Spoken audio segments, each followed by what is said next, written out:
Якутия принимает участие во всероссийской акции «В гости к ветеранам».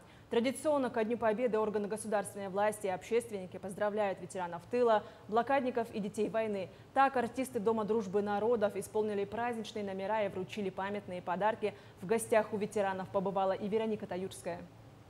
Поздравить вас с наступающим праздником Великой Победы. Пожелать вам крепкого здоровья.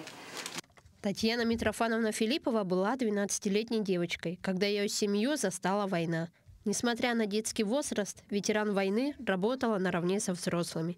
В селе Синск, где проживала семья на тот момент, окончив всего 4 класса, Татьяна Митрофановна научилась многому. После Великой Отечественной войны ветеран тыла сменила множество профессий. Замуж вышла в Синске. Вот. Своей дедушкой хорошо жили тоже, в колхозе работали в огороде. Я бригадиром работал тогда в огороде. И пекарня-то работали, везде работали. Вот потом вот здесь вот дом дали, и мы приехали, вот этот дом. 10-й год мы живем, это однокомнатный дом. Ужасы войны не понаслышке знает и Антонина Александровна Припузова. Ей было всего 2,5 месяца, когда немцы захватили Ленинград. Ее семьей эвакуировали в Якутскую Арктику. Уже повзрослев, Антонина Александровна отучилась на медицинскую сестру и проработала в Якутском психоневрологическом диспансере. На пенсии ветеран войны активно участвует в жизни финского культурного общества, исполняя песни как на родном финском, так и на русском языках.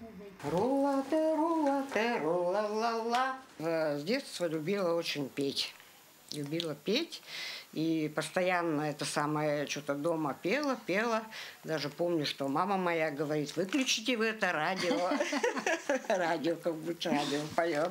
Выключите вы это радио. Ну и в школе, когда я училась, тоже участвовала в хоре. Хор был. Самодеятельности. Ага. Ну, вот так вот.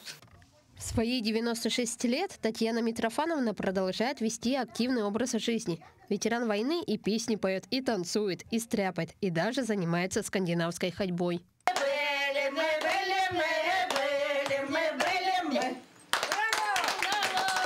Я до сейчас-то работать хочу. Вот-то никто не дает. Поздравляем, вас тоже здоровья надо, всех хорошо, живите благополучно, гуляйте. Главное здоровье. Здоровье будем, да жить будем. Далеко не быстро пойдем куда-нибудь. Пообщавшись с ветеранами Великой Отечественной войны и зная, через что они прошли, хочется пожелать им еще долгих лет жизни, а также сделать все, чтобы истории тех дней не повторились. Вероника Таюрская, Станислав Потапов, Иван Сороколмов, Якутск.